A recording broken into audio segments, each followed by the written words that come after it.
Hello guys, welcome back to the Made My Day YouTube channel. So today I thought I would film a little get ready with me because I was watching a Jimmy Reeves video and he said that how you know you're a millennial is if you filmed one of these. And I thought, you know what, I actually haven't, so I'm gonna give it a shot. So I'm gonna start with hair.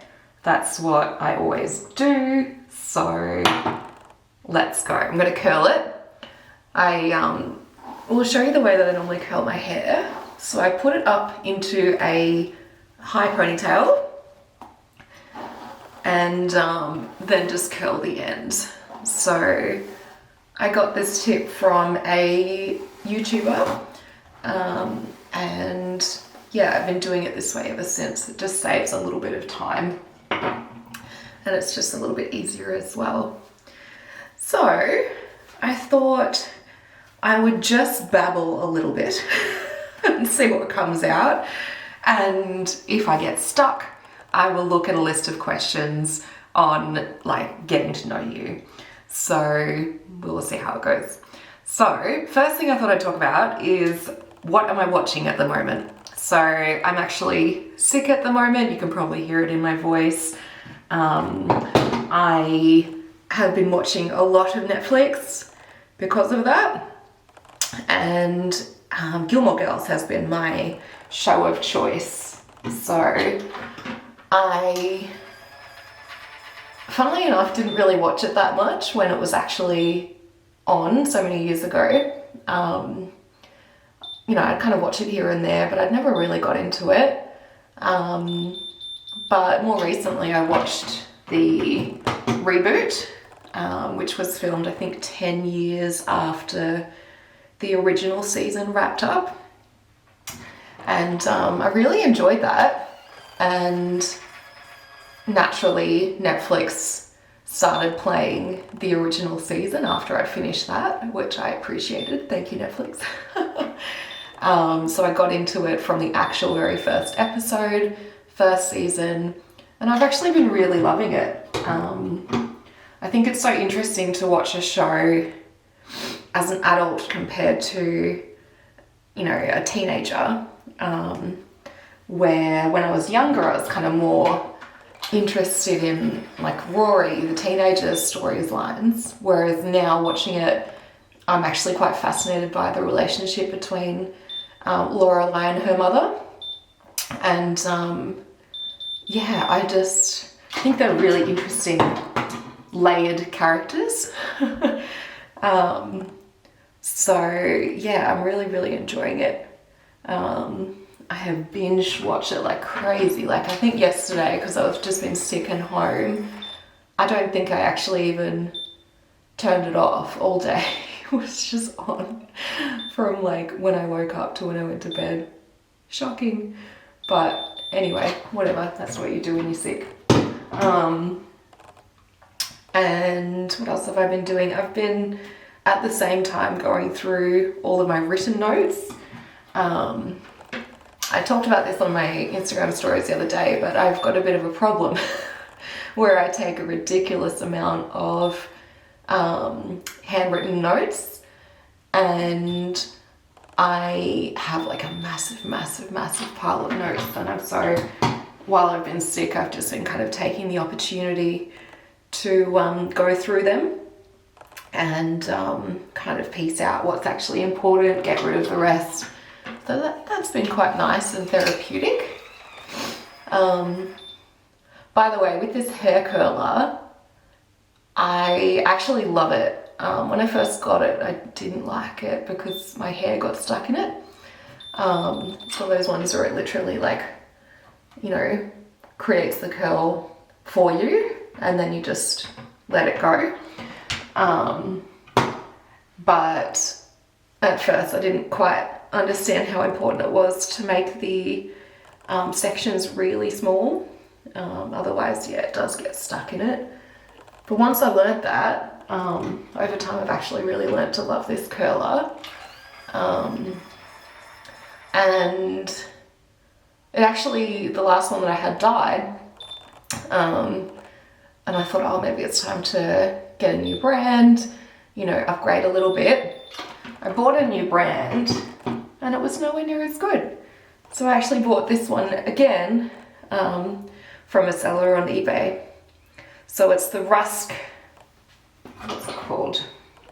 Literally just the Rusk Mirror Curl, I think it's called.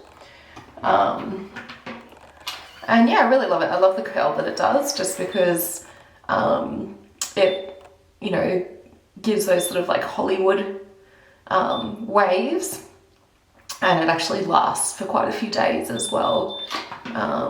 So I normally curl it, then wait a little while until my hair cools down and then brush it through. And I find that that gives me a really nice curl. So yeah, I love it. Alrighty, so I think it's time for some questions. So, first question. If you could live anywhere, where would it be? So I live in Canberra at the moment. I've always kind of dreamed of moving to Queensland. So yeah, there's been sort of a few times in my life where I've kind of almost moved, but it never ended up happening.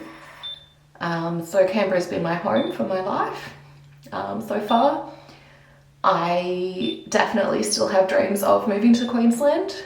But what I'm kind of finding is that whenever I have this idea of moving, then my life, something happens in my life that is really good, and it would mean leaving that thing to go to Queensland.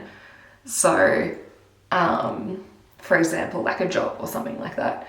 So I don't really want to move. Well, like basically the way that I figure it is that I'd rather be happy here in Canberra than, and have, you know, whatever opportunity it is, a relationship, a job, something like that I'm really enjoying, rather than move to Queensland and not have that opportunity. So yeah, it hasn't happened yet.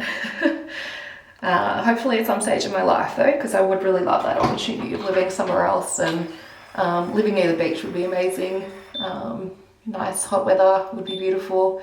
I'm just a little bit, I think the only thing that puts me off is that, like, I've heard that from some people, that it can be too hot up in Brisbane. So I guess it just depends on you personally and what you prefer. So yeah, maybe one day, we will see. I am planning a trip to Queensland at the moment, and that's kind of satisfying that itch just a little bit. So I'm going to go up there and do a photo shoot with another personal branding photographer, and I'm going to be in the photos this time for my own personal brand. So I'm excited about that.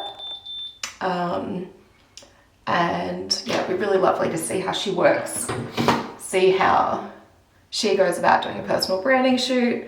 And she's absolutely amazing. Her name is Michelle Swan. She's from Eyes of Love Photography.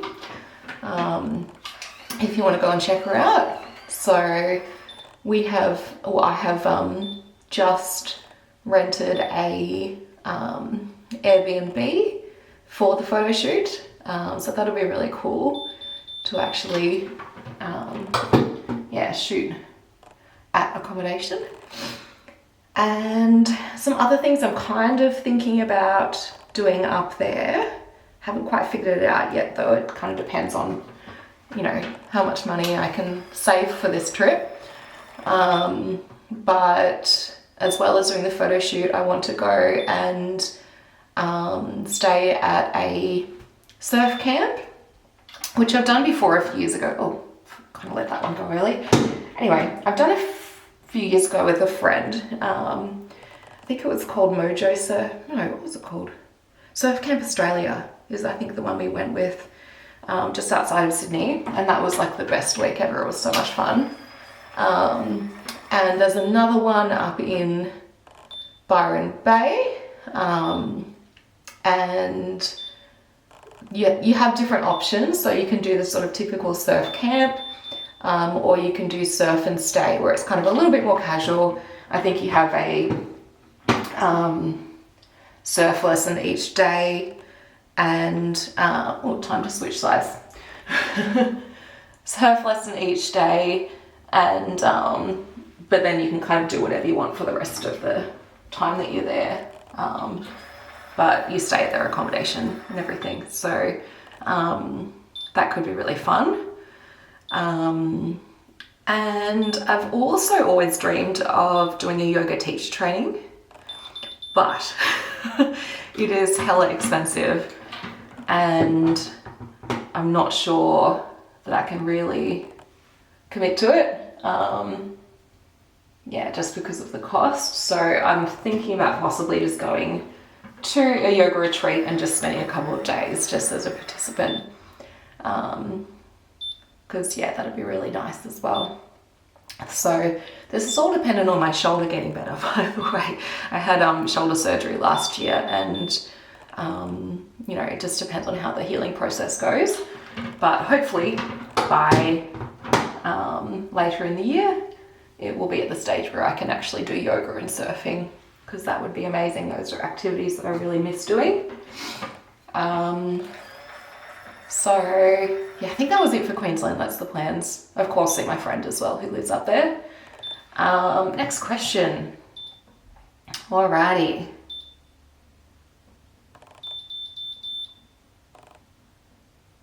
Interesting. Let me pick out a good one.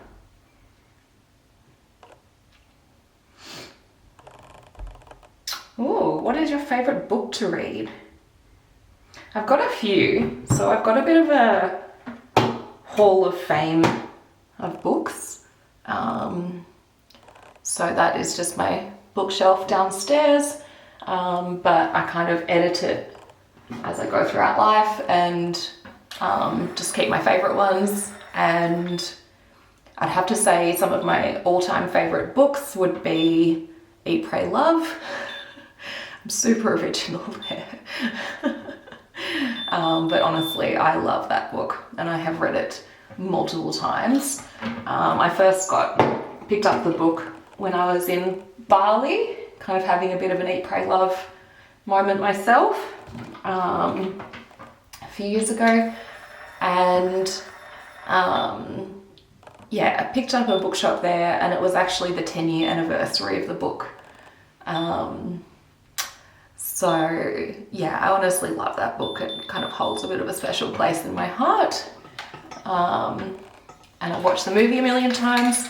So there you go, it gets a little bit stuck sometimes. I'll try that one again. So what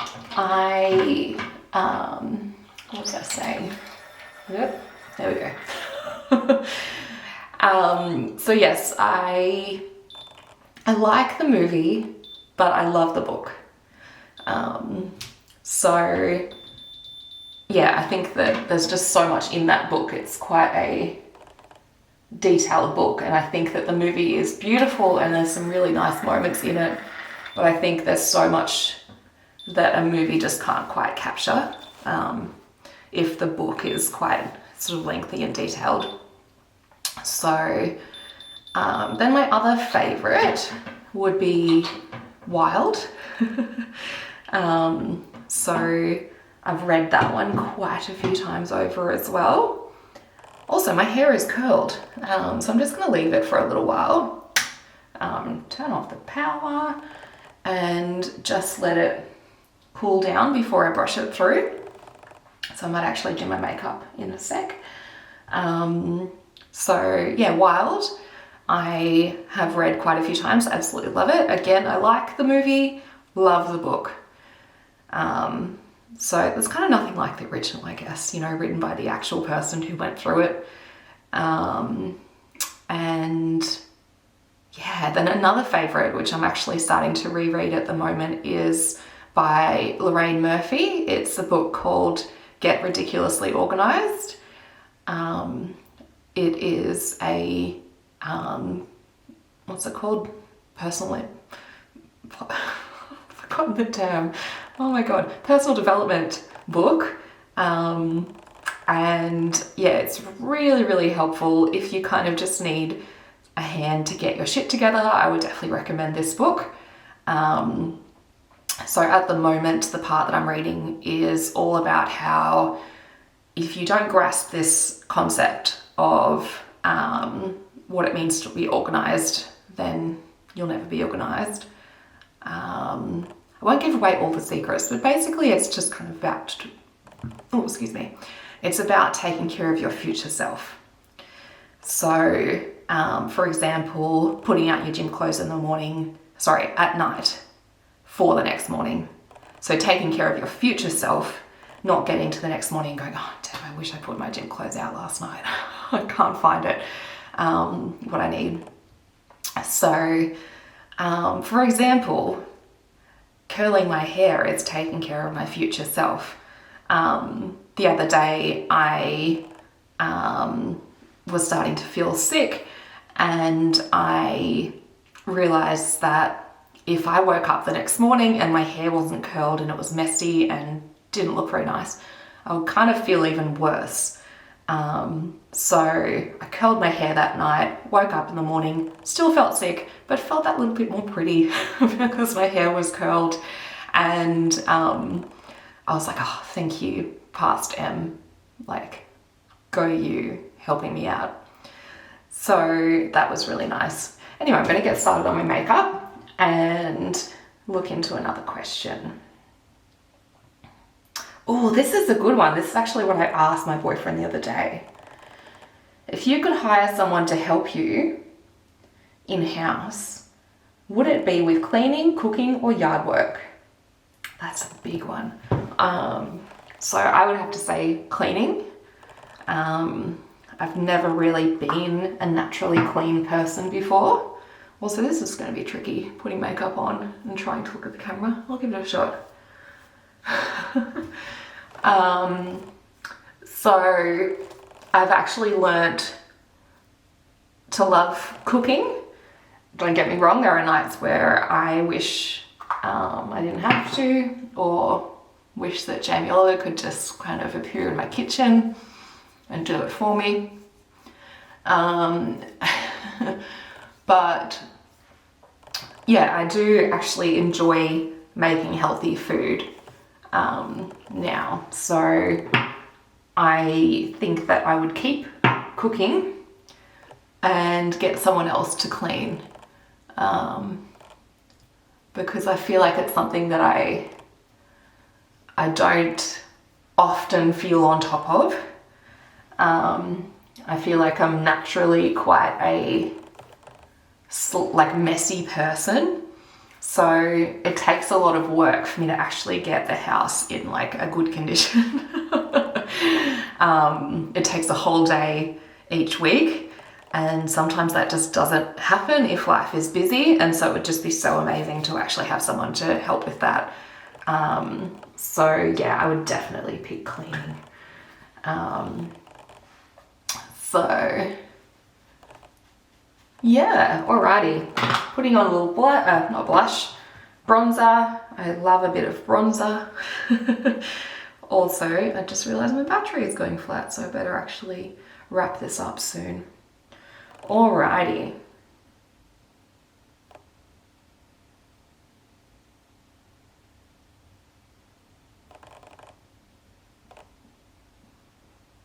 Oh, that is such a good one.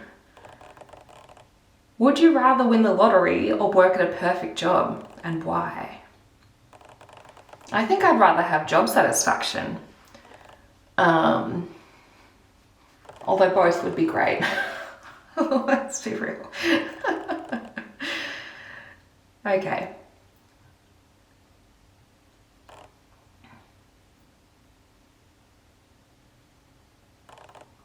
If you could go back in time, what year would you travel to?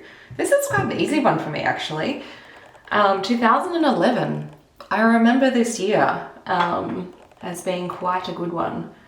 So, I don't know, maybe it meant decades, like before I was born, but whatever. So, I remember 2011 being a really good year because I went overseas. I went to Europe and did a 3-month Europe trip. And it was amazing. It was a lot of fun. And I think that was just an incredible experience. I remember getting back and somehow still have enough money to buy a car. So I bought a car.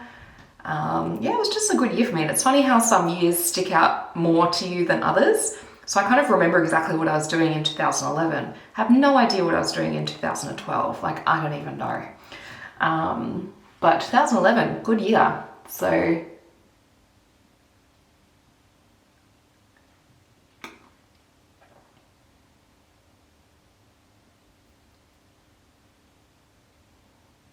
also just realised it's impossible to talk while putting on lipstick. So this one is Revlon's Colour Stay. Yeah, goes pretty alright. So I'm almost done with makeup. I actually don't wear all that much makeup, to be honest, in terms of like layers or anything. I'm not great with makeup. I have a friend who is a makeup artist who is amazing. But yeah, I'm just pretty basic. So I've got foundation, bronzer and lipstick, and now I'm going to put on some mascara. I recently have actually kind of stopped wearing mascara